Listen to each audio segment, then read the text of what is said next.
Hey, this is Rob Anspach, and welcome back to another edition of eHeroes. My next guest hasn't been with us since episode 220. And for those keeping count, this is episode 338. So I want to welcome back Tony Whatley. And we're going to talk about probably a lot of things, but really discover your potential.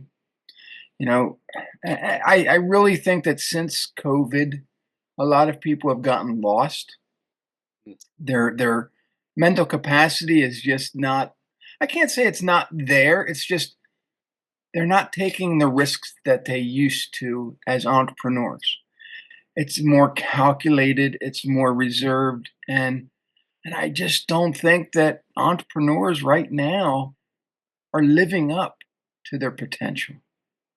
They're scared. They look at the economy and going, "Oh my God, things are just going sideways." And I just think they're putting way too much emphasis on what they're hearing on the news, and they're scared. And so, Tony, you are that guy that's always, and your whole company is situated around 365 driven. And I really like that because to me, every aspect of your business needs to be able to push an entrepreneur forward.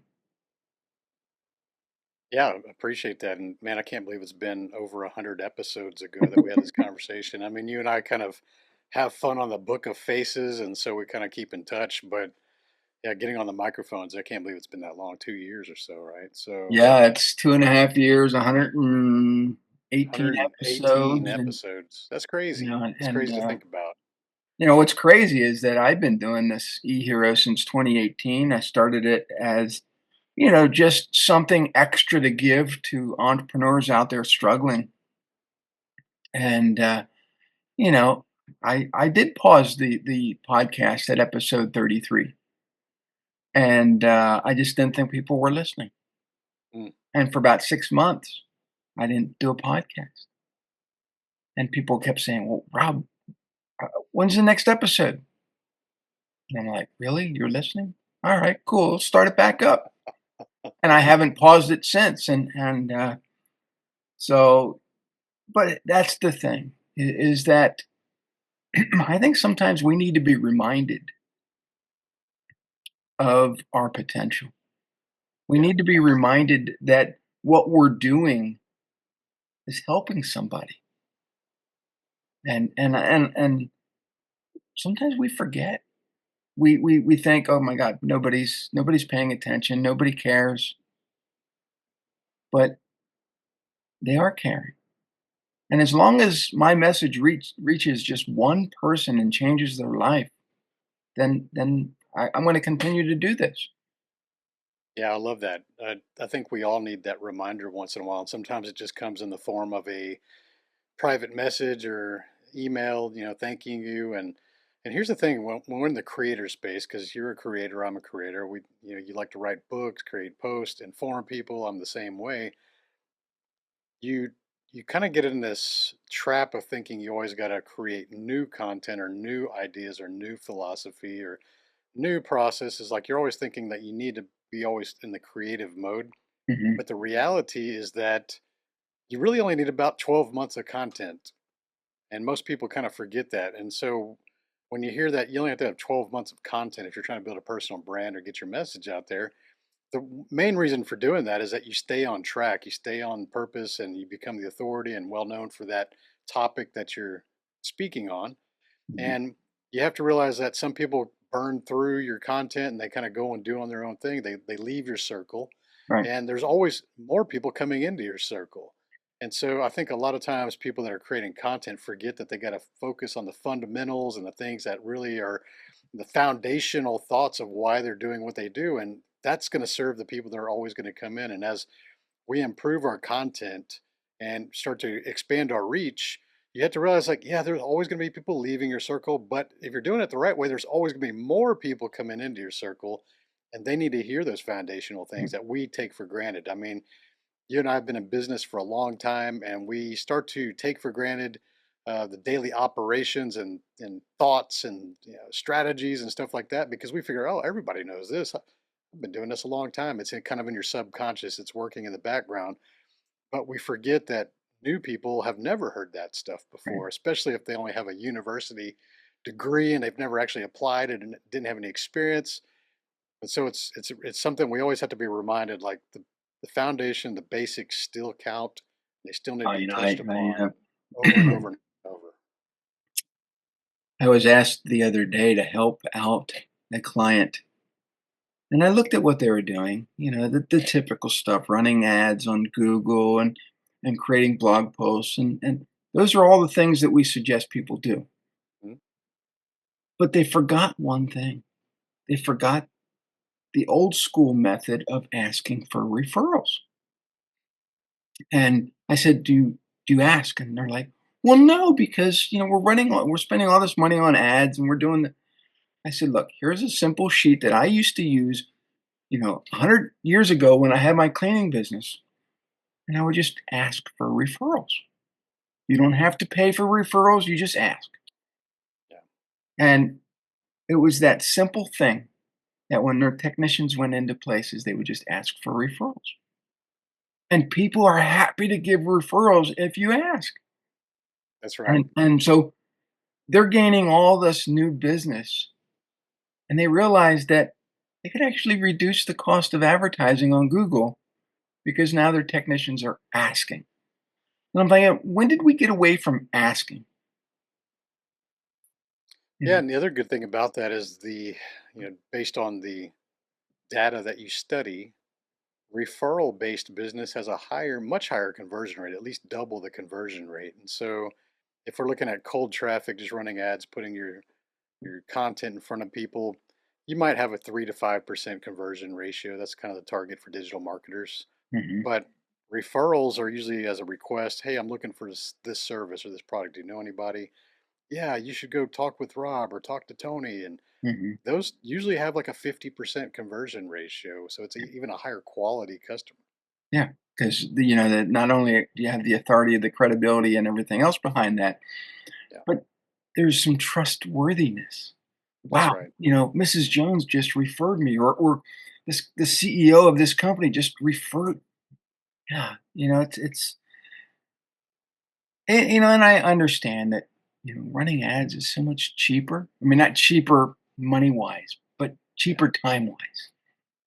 They just do it. You don't have to think about it. And collecting referrals takes time, but it's a trade-off. It's well worth it. And it's very important, especially any service based yeah, businesses for it sure. just but and maybe it's because I've experienced both the old school way of marketing and the digital realm of marketing. Mhm. The new entrepreneurs coming into this space don't understand the old school. They don't understand. Hey, you should mail postcards or thank you cards or newsletters. What? They just think everything is online, and you know it's all fine Yeah, and dandy, but I've also noticed there's a huge decline in responsiveness when it comes to social media. that's a very common error, and I think it's a huge mistake, especially if you're using social media to build your brand. Man, if you're not responding within 24 hours to business related messages, and that's being lenient, Yeah. then you really are not doing a very good job. And if you're saying you're too busy to do that, then you probably should have hired some VAs or somebody to help you, administrative staff, or even agencies that are set up to answer those messages for you in your behalf. Because responsiveness is a number one complaint, especially for online business generation. And I mean, there's a reason Amazon is really kind of kicking a crap out of a lot of companies because they cured the response part where, hey, if I want that tonight, I can order it. It'll actually be on my doorstep tonight. That's weird. Like, Mhm. never thought about that before. And so, speed is very valuable. And if you're not even answering your messages, they've already decided to go with somebody else. Yeah. But the thing that, and maybe it's because of the volume of traffic that Amazon gets, but I have never received a phone call from Amazon thanking me for anything. No. or And you saying, won't. hey, is this order that you placed correct? Yeah, No, it's always via email, and yeah, they can track everything, but there's no human contact yeah. when it comes to response to anything. And One so I think the humanization of your company needs to be still at the forefront. agreed, agreed. And it's shifting towards that, whether that's business coaching or consulting like I do, or any kind of service-based businesses. We are starting to see that people are so tired of the automations and the you know artificial intelligence with like answering services. And like, I get it, AI. I love AI. There's a lot of things I can do to expedite processes and stuff like that. But people are starting to kind of gravitate towards all these automations and look, they're craving the human interaction. Right. It's amazing when you call a semi-large company and you actually get a real human on the phone. You're kind of excited. You're like, oh wow, it's a real person. It's not push one for this, push three for this, and it's like, oh, that's terrible. And it kind of drives you nuts, especially when you're in a hurry and you're having to go through all these menus on your phone. Yeah. It just and I think that as an entrepreneur, we do have things that we want to put in our SOPs, or our standard operating procedures, to make it easier for the next person who, whether they take over our job, take over another person's job. But I see a lot of that is, hey, we're just going to pass the buck to the next employee. Yeah, And then when they get on the phone, they have no idea what's going on. And I said, don't you have a manual or something that you can, sir? What? No, sir, you're. And then I get transferred to some Indian call center, and they're patronizing me, and I'm like, "The-" yeah. The menu.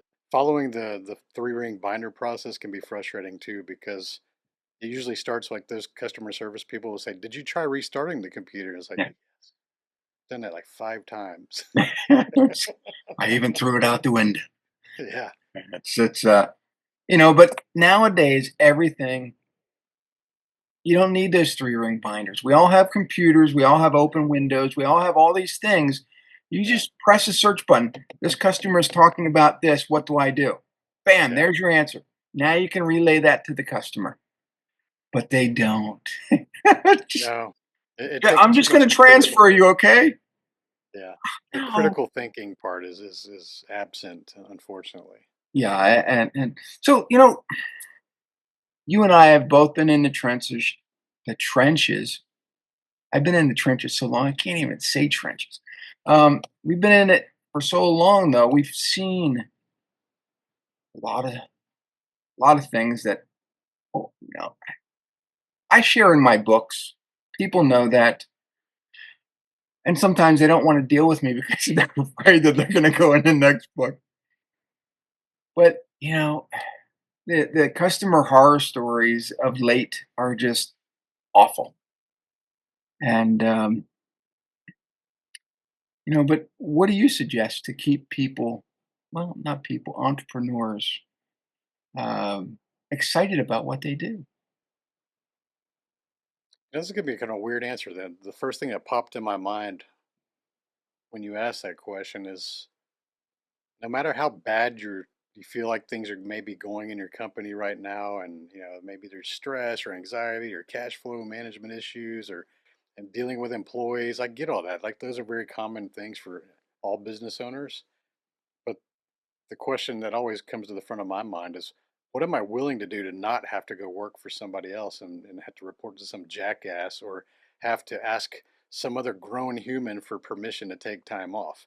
Like, what am I willing to do, or what am I willing to tolerate to not have to put myself in that situation? And I'd be willing to do a whole lot to not have to go back into that situation in corporate and working for a Fortune, top 50 companies like oil and gas. And it's unfortunate that there's so many people that are talented and highly intelligent in those corporate settings. They're just chicken shit to go bet on themselves to start a company. And when you start to realize that the reason they're not doing it is because of a benefits package. Mhm. So think about how stupid that sounds. Like, think about if you were to like rearrange all this kind of stuff and go, hey, what's your dream? What's your big dream in life? And they tell you this big dream and they go, hey, would you give up that big dream for a benefits package, for health insurance and a 401k with a shit ass match? And most people are like, no, I would never give up my dreams for a benefit package. But that's what they're doing. Hmm. That's what they're Yeah. doing. They're playing it safe. Like you mentioned, they're not And taking risks. They're not betting on themselves. I And I they made wonder a why they stagnate. I made a bet on myself back in 1998. 1994, I quit working for the employer at the time. It was another carpet cleaning business. 95, I started my own business. And by 1998, I was struggling. My wife's like, you got to go get a job. You Mhm. can't pay the bills. You're living on credit cards. And, uh, and I said the same thing to myself. What am I willing to do to make this That's better? it.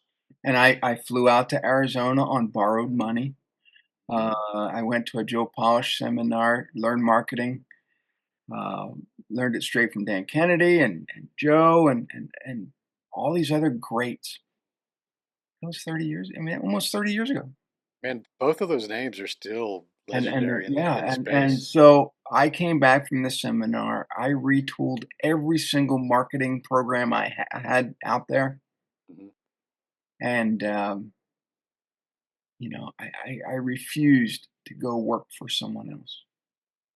So you have the same answer that I did. Is what are you willing to Yeah, do and when I to sold not the have to business, do this? I had started Anspach Media in 2001, so we're going on 24 years now, but I Wow, was still running this at the same time I was running absolutely. the carpet cleaning, and I ran the carpet cleaning business till 2014. When my first book took off, I said, "You know what? I don't need the cleaning business anymore, making enough money with the consulting." Mhm. Unfortunately, the guy who bought my cleaning business tanked it within the first year because he wasn't willing to do the same marketing that I had in place, keep the same prices that were twice as high as his. And, so yeah, I think every entrepreneur needs to be reminded what are they willing to do? Yeah, I've had that situation where maybe I'm enjoying my evening and my cell phone would ring and it would be my supervisor at the time that would say, hey, we need you to catch a plane. That's like, when? 8 p.m. And I maybe just got home from a business trip and I would have to go load up a quick, carry on and go get on a plane. And one time that was even like, hey, I need you in Africa tomorrow. And I know that when I was working shifts and going to Africa, that meant I was going to be gone for at least 3 weeks. So Mhm. imagine like having your entire life disrupted and all the plans and family activities or holidays and vacations sometimes have even been canceled because of their need for me. And I get it. I was in a position that I was a specialist and very few people could do what I was doing, but it's still very disruptive to your life. And you're just going to go, yes, I have to. And you'd be, biting your teeth and not being happy in that situation the entire time. But they go float a multiple six-figure salary at you and give you a benefits package, and you kind of feel like, oh, I don't want to rock the boat. I should be grateful for this, and that's a horrible way to live, dude. It's coming up like the end of this year. It'll be 10 years since I've been in that scenario, so I'm very happy now. I think I lied to myself back then that I was happy. Yeah, I'm not saying that carpet cleaning was a glorious thing. It taught me a lot of lessons, Yeah. and I ran that business for 19 years. 18 years longer than my wife thought I should have. But without that business, uh, doing what I do now wouldn't exist. No. And so a lot of the early marketing lessons, life lessons, everything was learned building that business. Mm. And so yeah, I had to make some sacrifices, maybe missed a few birthdays, and um, but early on, um, it wasn't until 2000, the year 2000. So I had been in business 5 years. That was the first year I got to take a solid vacation, and I took the kids down to Disney World. Yeah. And for everybody who listens to this podcast, I'm a big fan of Disney. I just finished writing a book called Marketing the Magic, all about Disney World. And,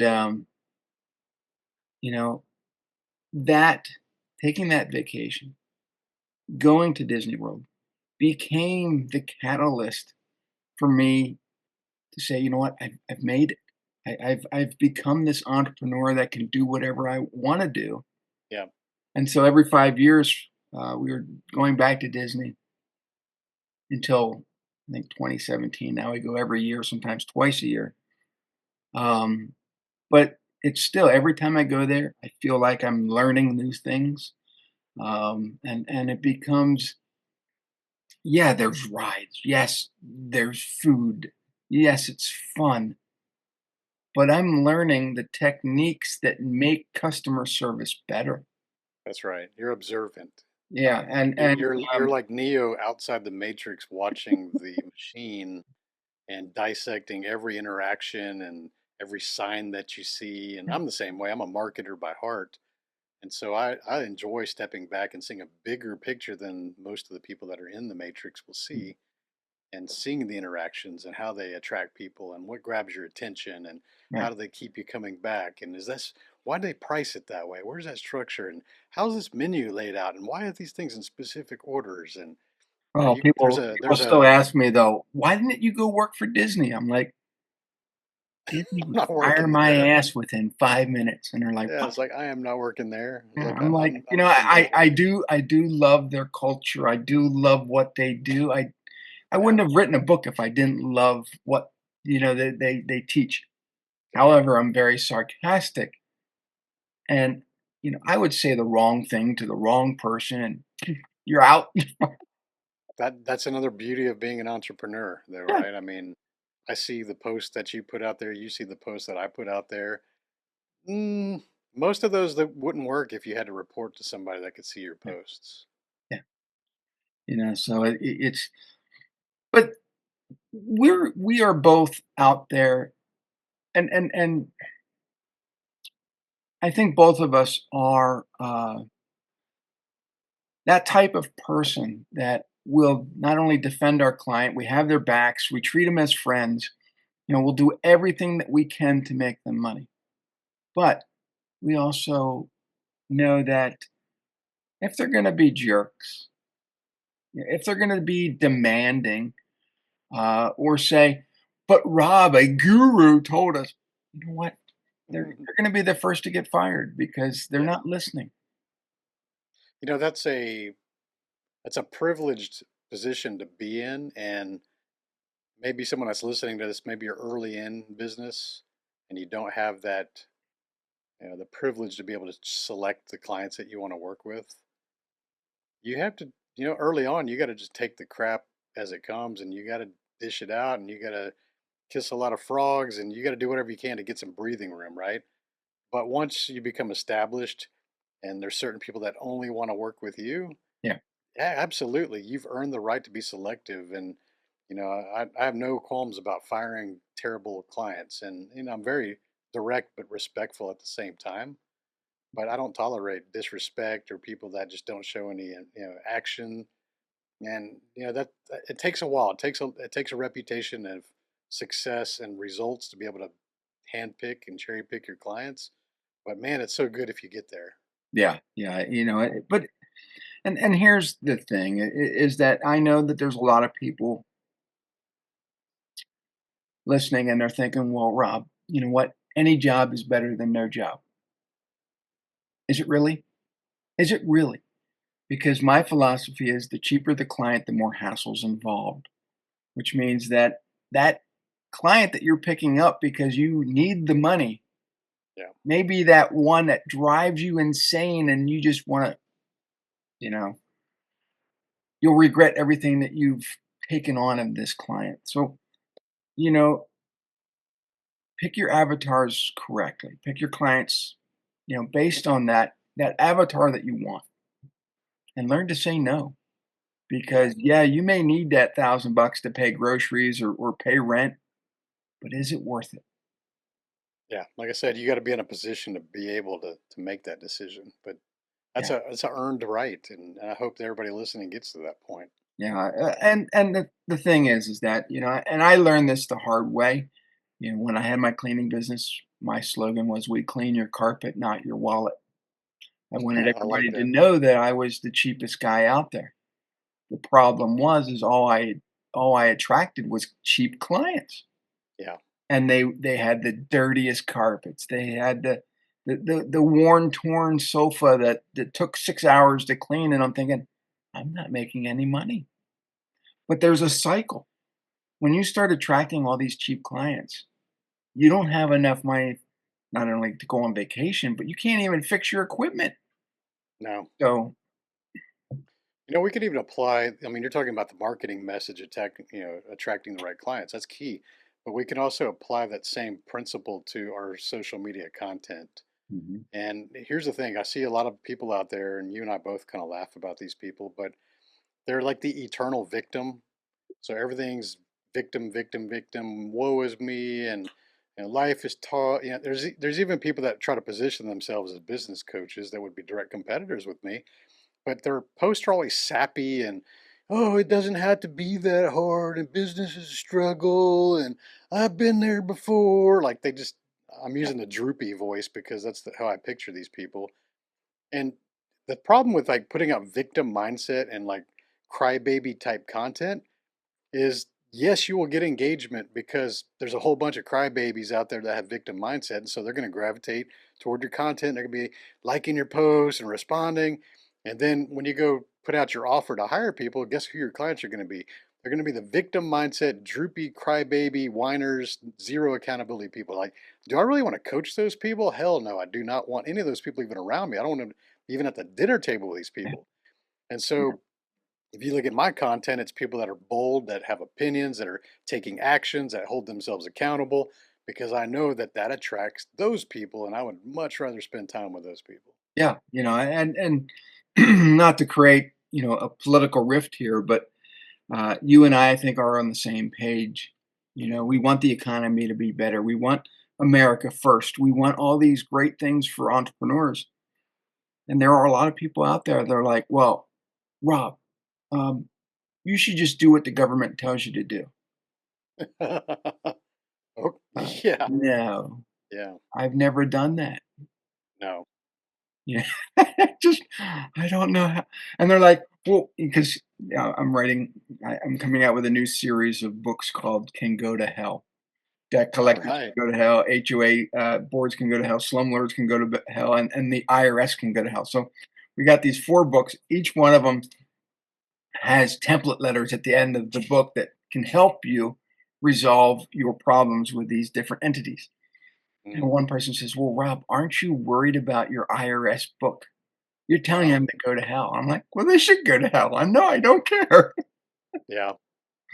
You know, A tax tip here. I don't know when this episode is going to drop, but you probably should file an extension this year and not pay your taxes until late as possible because the administration is really anti-IRS, and it may not even exist in a few months. So if you write that check to them now, you may not ever see that money again. But yeah, if it absolves or goes away, you may not have to pay that money yeah. I mean, last year I paid a lot of money. again. Yeah. I'm looking Well, at it that's going, damn, I paid more than Trump. yeah. It's so yeah, politics does matter, and you know, especially on the social media platforms. I actually had the biggest spike in growth for my follower counts during 2020 during the COVID Yeah, years. And myself being an advocate of small business owners, man, it pissed me off when Joe Biden and all these people were saying that small business owners were non essential right. and that they didn't have the right to operate because of this disease that nobody could really prove anything about. And when they were shutting down people's livelihoods and saying you're non essential, but that one, they're essential, you're not.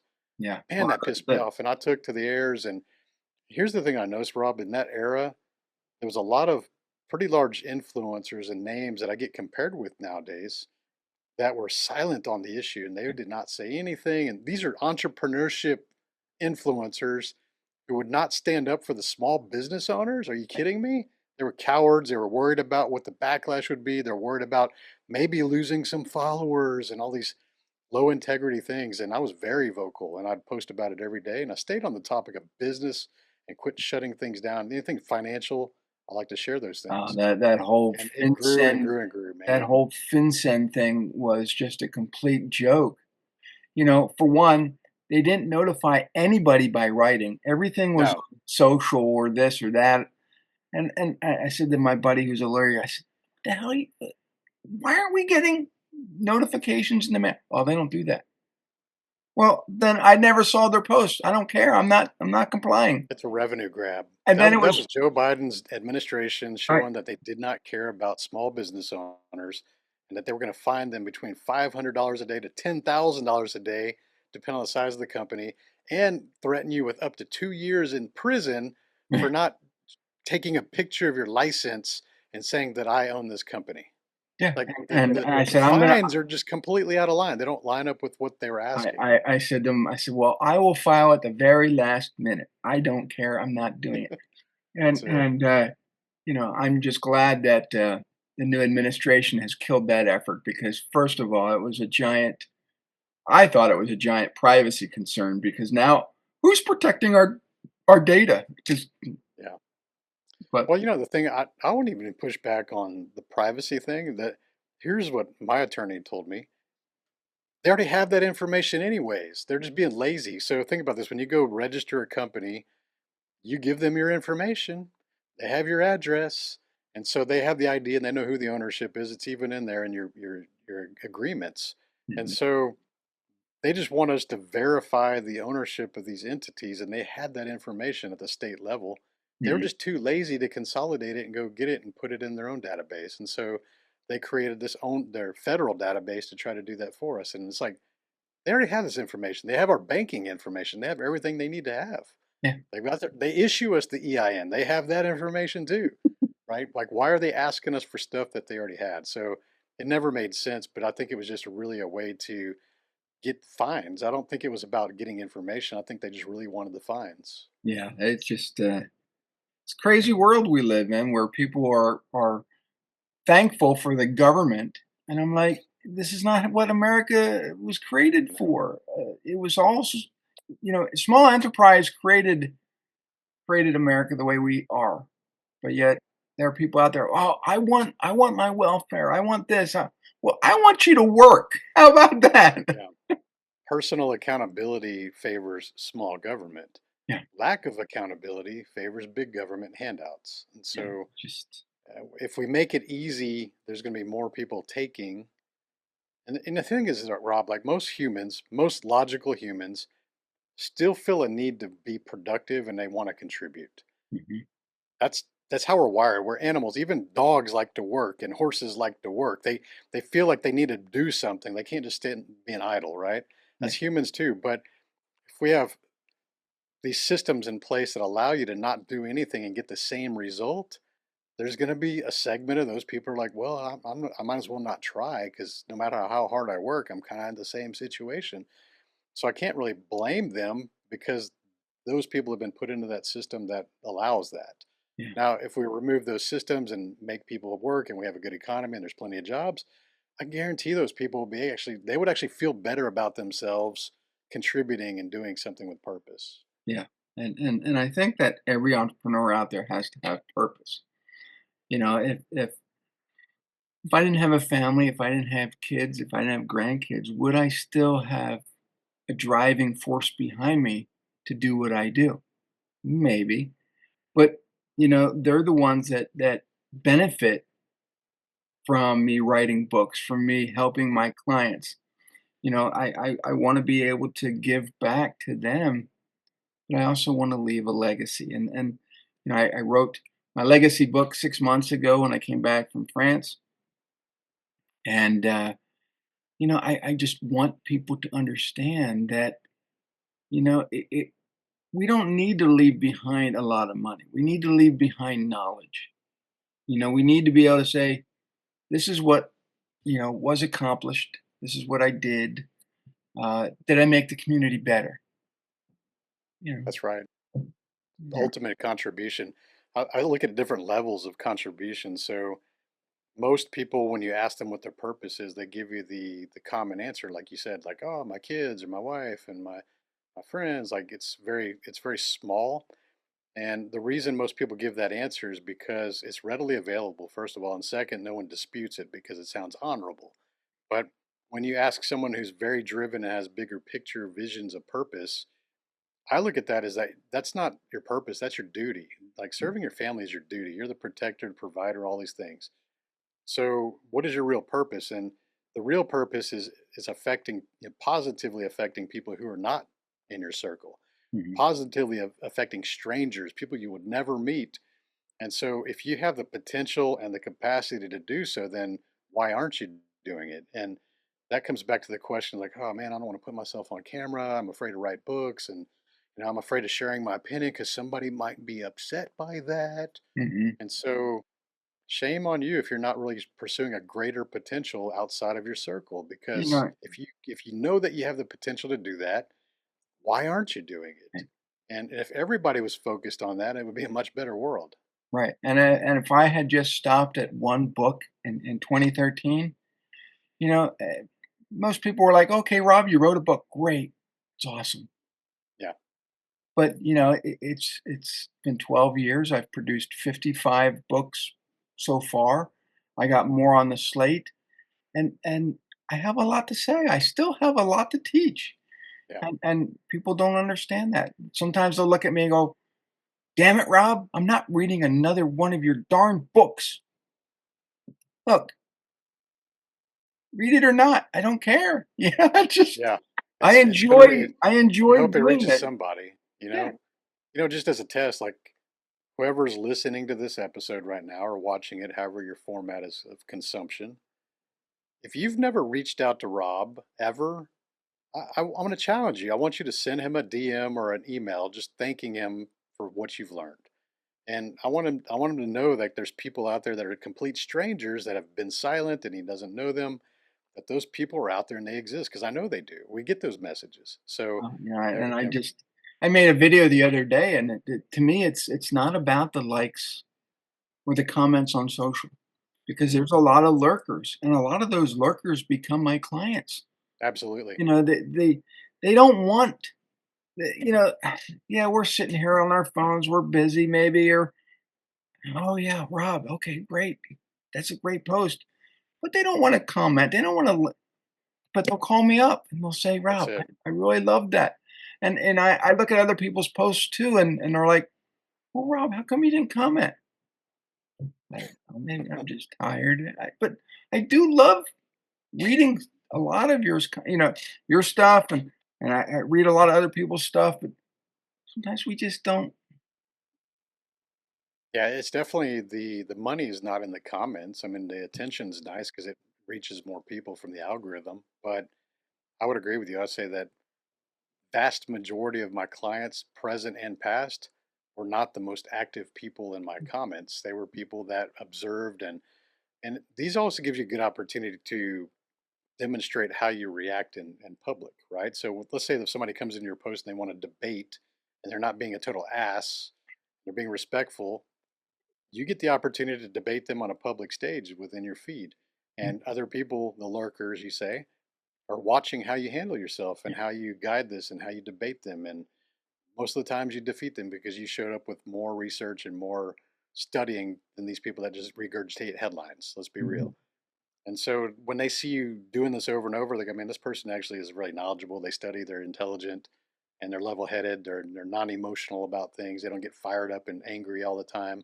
Like, I want to work with that person. And so anytime you have this controversy within being respectful guidelines, take that as an opportunity to demonstrate your debate skills and your leadership skills.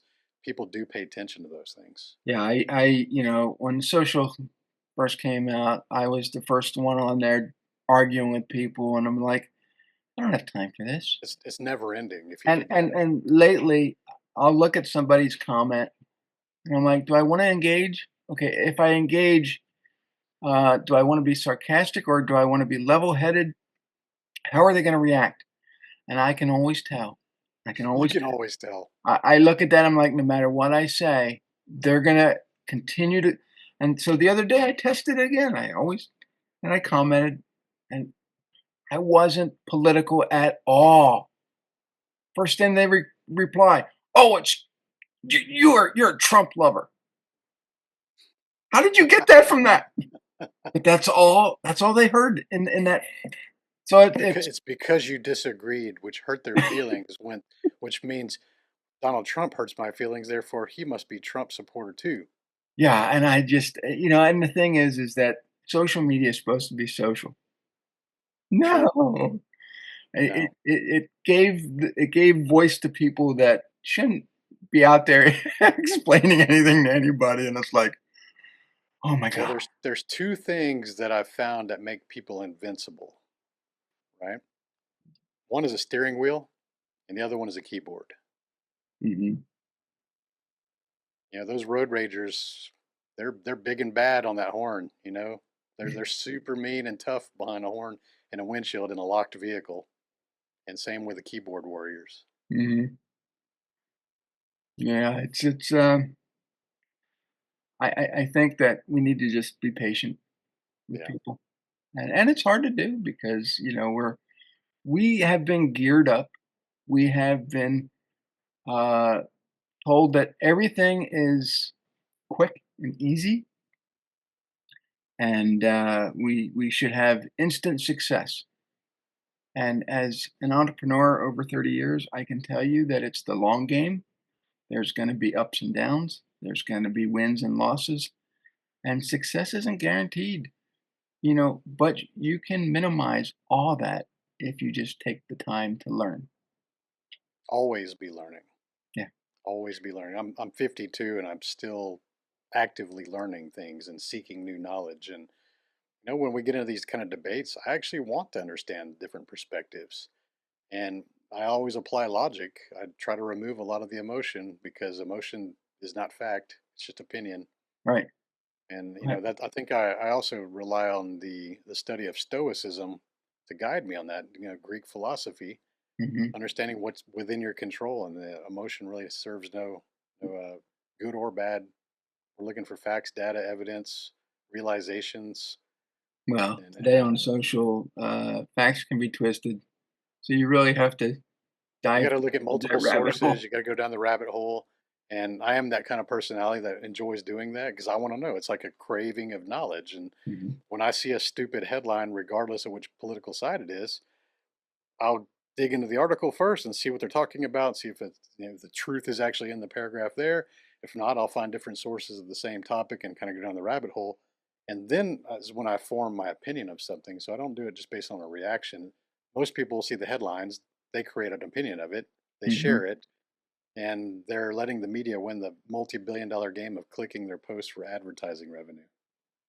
Yeah, I didn't like the fact checkers on Facebook, No, because but they're all biased. It but was you know clearly what? I biased. sort of kind of miss them because there are so No, many fake articles now, and I'm like, "Ugh, I just went down that rabbit hole. I just did this. Just now I'm investigating all that. I'm like, that's not true. That's not. And do I want to reply? I'm like, no, let the next person do it. you know, the way I think about that is if the source is continually putting out like crappy content and stuff that's wrong or lies or just blatant, propaganda, I just delete the source. I don't want to see them anymore. They've lost credibility. It's no different to me than another person that's just always full of shit. Like I don't want them on my feed. I delete those people. And I look for things that just show evidence of low intelligence, and I don't want those people around me, and I delete Hmm, those people. hmm. So how do people find you? Where do they go? Well, if you don't want to get deleted and you actually have a head on your shoulders and something in this show was resonating with you, you can find me at my website, which is 365driven.com. So 365driven.com. And you'll find my book and my podcast and all the other things and the social channels I enjoy. Sometimes trolling. I enjoyed trolling on some of these posts. I went on your Facebook and clicked the link, and there must be 1,000 characters behind it because Facebook puts their tracker on it. It's like, Yeah. can't stand that. You got to share the link to somebody, and it's 1,000 characters, and they're like, Yeah. Facebook wants their own cookies. yeah, it's just terrible. But I want to thank everybody for listening. I want to thank Tony for being here. And yeah, visit his site at 365driven.com. You can also find him on Facebook. And you can tell it's his picture because he's got the gear in back of him or on his profile. But he's got a lot of happy people on his banner. I think I recognize a few of them. But this was great, and we'll see everybody on next episode. Adios. Thanks, Rob.